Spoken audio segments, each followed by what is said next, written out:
สบายดีทุกคนเนาะมื้อนี้ข้ามาพบข้าพเจ้าอีกเช่นเคยอาจารย์ชินแต่มื้อนี้จะบ่ได้มาสอนการใช้งานโปรแกรมคอมพิวเตอร์หรือดีนเกมแต่อย่างใดแต่มื้อนี้จะมาในแบบใหม่เนาะแบบแปลกจะมาแนะนำหรือว่าจะมาบอกวิธีใช้แอปของ BC1 แอปนี้ก็คือแอปของทางธนาคารการค้าต่างประเทศลาวมื้อนี้ข้าพเจ้าก็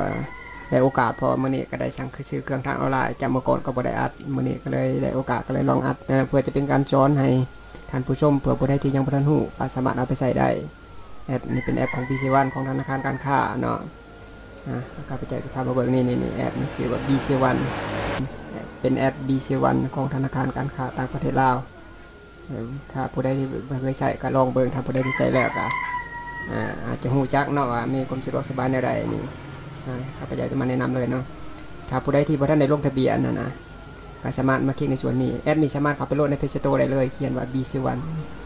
BCEL แล้วก็1 ONE BC1 มันจะขึ้นมาแล้วก็ดาวน์โหลดแล้วก็มาเปิดเข้ามาจะมีว่าลงทะเบียนเนาะแต่ถ้าผู้ใดที่ลงทะเบียนได้เนี่ยก็ต้องมีบัตร ATM แล้วก็บัญชีธนาคารของ BC1 บัญชีธนาคารของธนาคารการค้าต่างประเทศเนาะต้องมี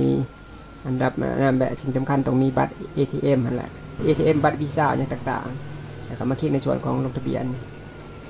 ถ้าผู้ใดใช้ในคอมพิวเตอร์ก็สามารถเข้าได้คือกันนั่นแหละอันนี้จะมาแนะนำเนาะ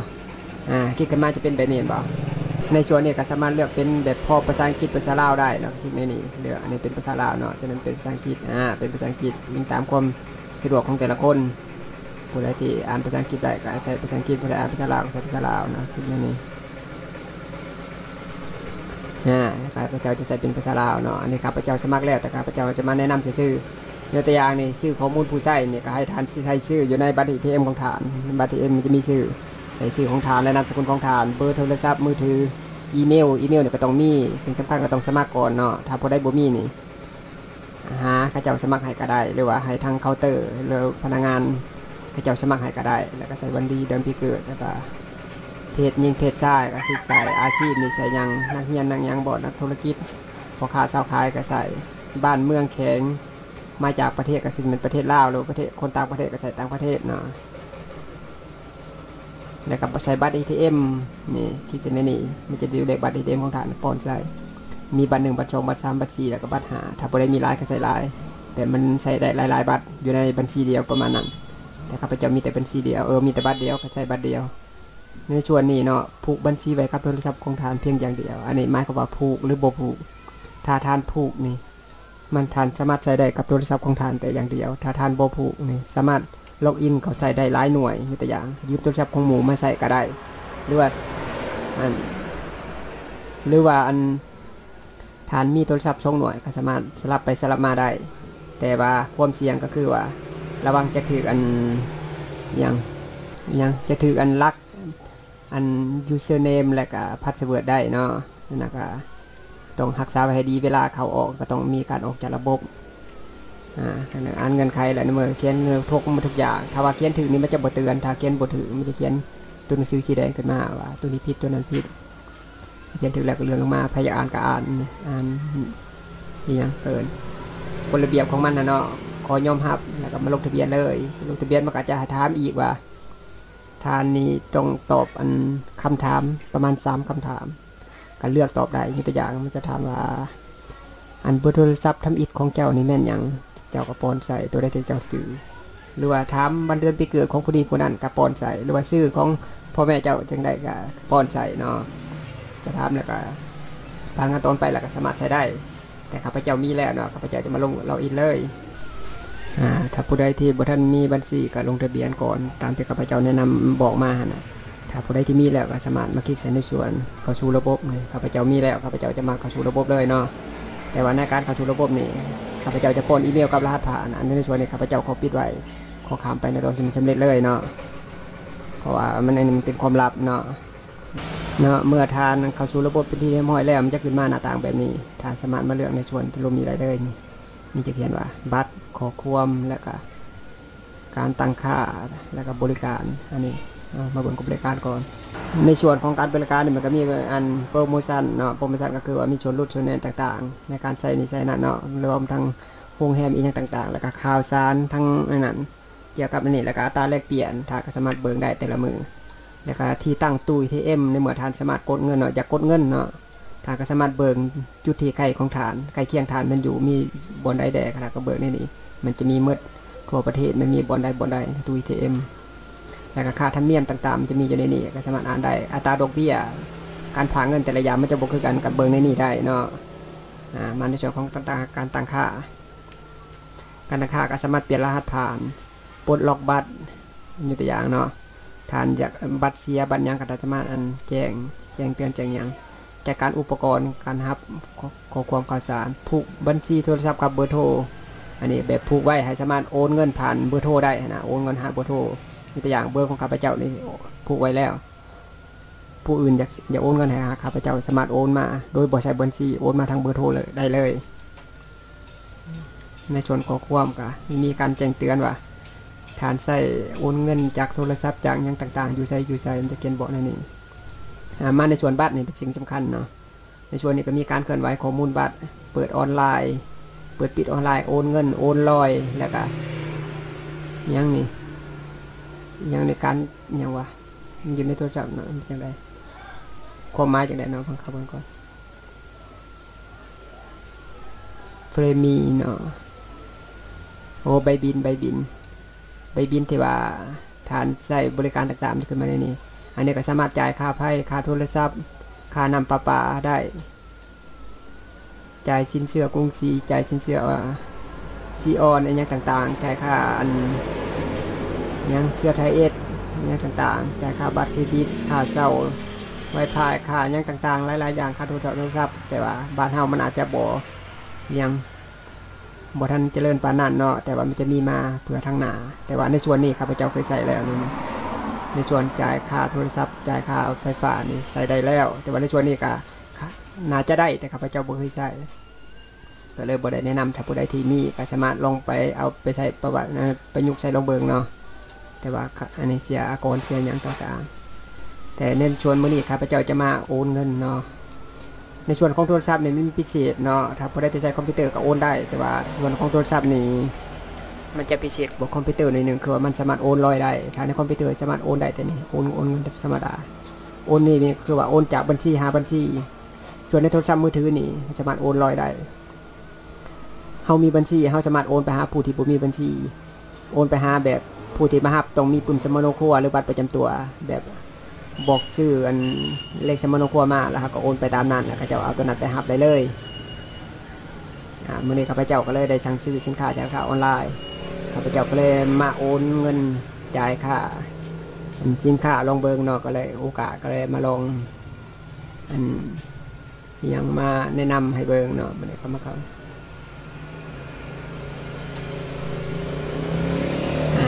ก็จะมีขึ้นมาเนาะปอนซื้อผู้รับเงินใส่เท้าจังนะเป็นเท้าเนาะแล้วก็ซื้อผู้รับเงินเขียนใส่ในนี้ตัวอย่างข้าพเจ้าก็มีบัญชีแล้วไปเบิ่งก่อนข้าพเจ้าสั่งซื้อสินค้าผ่านทางออนไลน์ทางไลน์ข้าพเจ้าสั่งซื้อสินค้าจากทางประเทศไทยสั่งผ่านไลน์แล้วก็มาเบิกกันเลยเนาะอันนี้ข้าพเจ้าสั่งซื้อผ่านทางแอดวานซ์นี่สินค้ารายละเอียดที่ว่าติดต่อกันอยู่ในนี้อันนี้ก็มีซื้อการ์ดจอ GTX 1050 Gaming ตัวนั้นบ่มีตัวที่เทิงเขาก็เลยเปลี่ยนข้าพเจ้าเปลี่ยนมาเป็นตัว4 GB แทนการ์ดจอ GTX 1060 Gaming X 3 GB ถามเขาจะเอามีแล้วก็ซื้อตัง Gaming Share นี่การ์ดจอตัวนี้ทางเขาจะก็ต่อมาสินค้ามีอยู่แบบเด้อเนี่ยก็มีตังเก้าอี้แหละเก้าอี้เกมมิ่งก็ราคาอยู่ 4,000 กว่า 5,000 บาทนั่นแหละราคารวมมัน3,377,000แต่มาในส่วนรวมนี้บัดนี้อันนี้ยังบ่ทันมีสินค้าแต่ว่าเจ้ามาสั่งให้ก็ใช้เวลา2 อาทิตย์แต่มื้อนี้จะเอาตัวนี้ก่อนนี่สั่งมื้อนี้ก็คือเปลี่ยนการ์ดจอเนาะจาก GTX 1เป็น GTX 1050 Ti MSI Gaming X 4 GB แทนแล้วก็ตัวนี้เนาะมีอันนี้คือบัญชีโอนเงินข้าพเจ้าจะมาลองให้อันนี้ก็คือเมาส์เนาะมือนี้เอา2อย่างนี่ก็เลยมาโอนเลยนี่ถอยออกมาไปหาแอปกีนี่ B7 เนาะคลิกขึ้นมา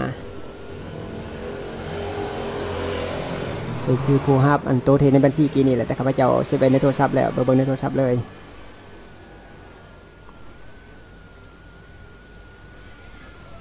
คำสว่างใช้คำสว่าง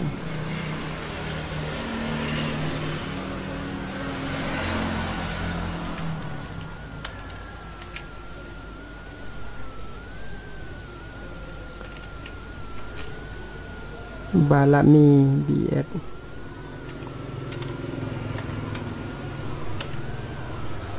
เห็นบ่บารมี MS เนาะ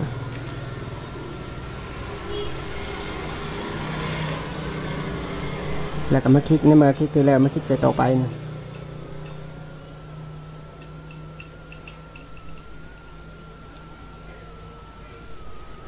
จะมาในส่วนนี้เนาะ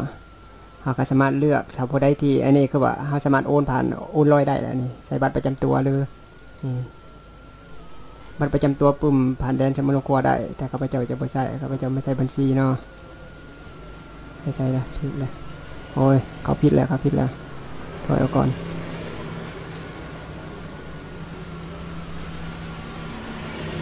โอนผิดอันนี้คือว่าโอนลอยมาโอนในส่วนนี้พออันนี้โอนลอยในส่วนโทรศัพท์มันสามารถโอนลอยได้แต่เขาจะมาโอนในส่วนนี้เพราะว่าโอนบัญชีบัญชี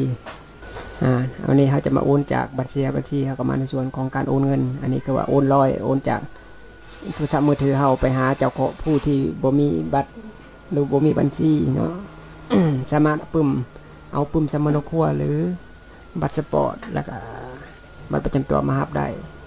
แต่นี่โอนเงินธรรมดาโอนจากบัญชีเข้ามาเข้าตัวนี้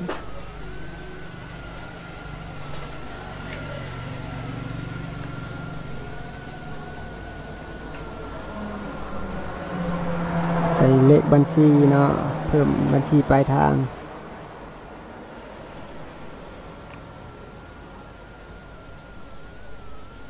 คลิกใส่แล้วก็มาเขียนชื่อข้าพเจ้ามีแล้วอยู่นี่มาเขียนมา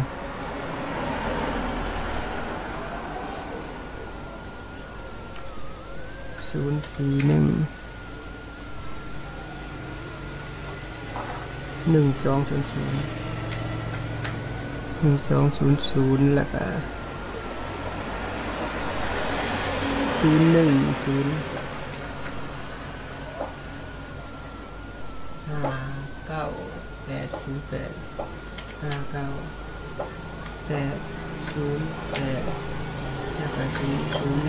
ในส่วนนี้ต้องอ่านนะครับเนาะให้มันถึงเมื่อถ้าว่าฐานโอนผิดนี่ช่วยเลยแหละต้องอ่านให้มันถือแล้วก็หูจักซื้อหูจักหยังแล้วก็ถึงบ่อันนี้ก็ฐานสามารถตอบคำถามของฐานได้เนาะคำถามที่ฐานตั้งในตอนฐานสมัครนั่นแหละคำถามบนโทรศัพท์ทำอิฐของฐานแม่นหยังฐานก็ตอบตัวที่ฐานสมัครตอนทำอิฐที่ข้าพเจ้าเว้ามาตอบในส่วนนี้แต่ในส่วนนี้ข้าพเจ้าจะปิดไว้เนาะเพราะว่าอาจจะเป็นความลับในเมื่อเขียนแล้วก็มาคลิกตอบไปเลยแล้วก็คำถามที่2เนาะก็ตอบอีกคือกันนั่นแหละคำถามมันมี3คำถามเนาะ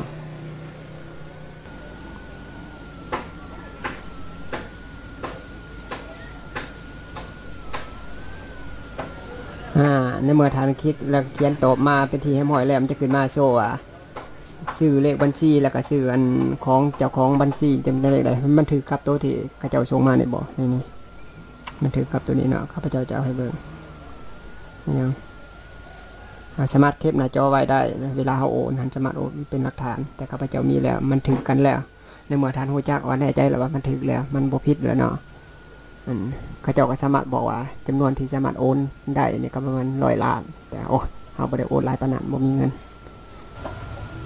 ในเมื่อท่าน เบิ่งอันเลขบัญชีนี่ถือเป็นที่เรียบร้อยแล้วก็แน่ใจว่าบ่ผิดแล้วเนาะแล้วก็มาป้อนจำนวนเงินที่ท่านต้องการโอนได้เลยในส่วนนี้ข้าพเจ้าจะมาป้อนเงินที่ข้าพเจ้าจะต้องการโอนเนี่ยก็2,97,000 กีบใส่2กันเลยวะ2017นี่บ่ถือบ่เฮ้ยหน่วย10ร้อยพันหมื่นแสนล้านเฮ้ย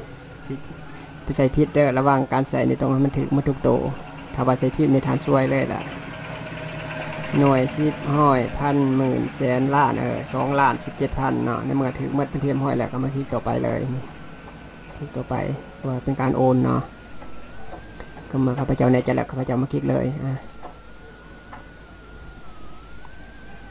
ใส่คำอธิบายเนาะคำอธิบายเนี่ยก็ใส่ยังก็ได้ข้าพเจ้าจะใส่ว่าฮูบยังจ่ายค่ากัดจอเนาะ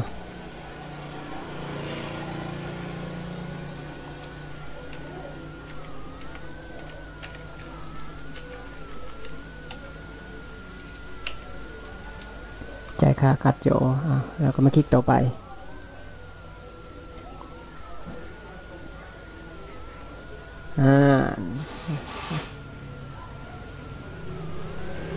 ที่เขียนขึ้นมาอีกเนาะในนี้เนาะว่ายังตัวนี้บัญชีต้นทางให้มันแน่ใจระบบเลยนี่อ่านคักๆอีกบันหนึ่งอีกบัญชีต้นทางคือว่าของเขาเองบัญชีปลายทางก็คืออันนี้นี่สกุลเงินที่โอนก็คือว่าเงินกีบลาวกีบแล้วก็คำสว่างเนี่ยเนาะจำนวนเงินต้นทาง2,17,000 กีบจ่ายค่าการจอแล้วก็เสียโอนเลยนี่ถ้าเมื่อทันถึกเมื่อแล้วเนาะโบพิษแล้วเนาะแล้วก็โอนเลยอันนี้ต้องระวังนะ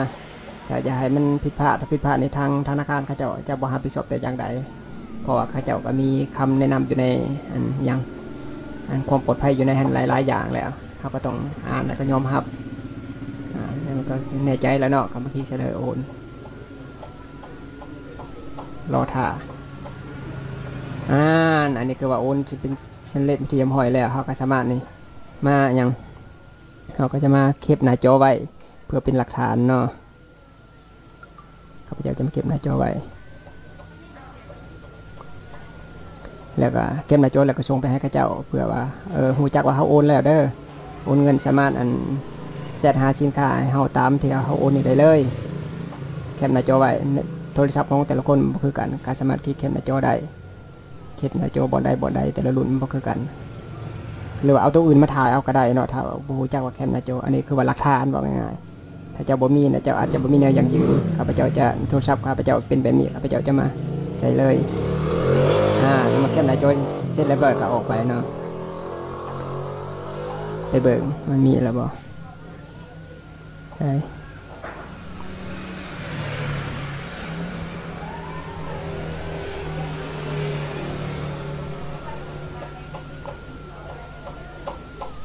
ที่ขึ้นมาเปิดนี่คือบัญชีที่เขาโอนเรียบร้อยแล้วเขาก็สามารถส่งให้กับเจ้าแล้วก็มาทางไลน์คือเก่าไปในไลน์แหละตัวเขาสั่งซื้อเครื่องเผื่อว่าโอนแจ้งเตือนให้กับเจ้าเขาจักว่าเขาจ่ายแล้วก็มาคลิกโอนเลือกผู้ผ่านส่งเขียนใส่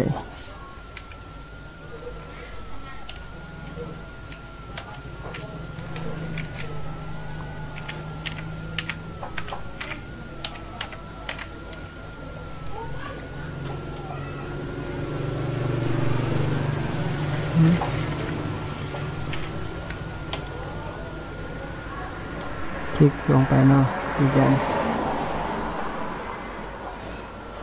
อันนี้ก็ถือว่าเป็นขั้นตอนสำเร็จเสร็จสิ้นในการโอนเงินหรือว่าการใช้โปรแกรมนี่ถ้าผู้ใดที่ว่าสนใจหรือว่าอยากสอบถามมีอย่างเพิ่มเติมก็สามารถแนะนำมาได้เนาะสอบถามมาได้คอมเมนต์มาได้ว่าถ้ามาเป็นนี่จังใดเฮ็ดจังใดเนาะก็สามารถสอบถามกันมาได้เวลาใช้งานแล้วอย่าลืมเนาะโทรศัพท์ของฐานอาจจะถูกลากพาสเวิร์ดได้ฉะนั้นฐานต้องออกจากระบบโทรศัพท์ของฐานเก็บออกจากระบบนี่ให้บอกสังเกตในเรื่องนี้ออกมาหน้าต่างแบบนี้มันจะขึ้นมาในเรื่องนี้จะมีความหมายปิดนี่ต้องออกจากระบบถ้าว่าโทรศัพท์ของฐานอาจจะปะแบบซ่าๆอาจจะมีคนมาเบิ่งมาอย่างมาลักเอาพาสเวิร์ดยูเซอร์เนมอันพาสเวิร์ดหรือว่าเอาไปใส่ เอาไปขโมยเงินอิหยังลักเงินเฮาหั่นแหละเนาะลักเงินในทางที่บ่ดีฉะนั้นเราก็ต้องป้องกันไว้มาคิดในส่วนนี้มาจะออกจากระบบให้บ่มันจะบ่มีหยังเลย ถ้าทานอยากเขาใช้เทื่อใหม่ก็มาเขาในนี่ได้เลย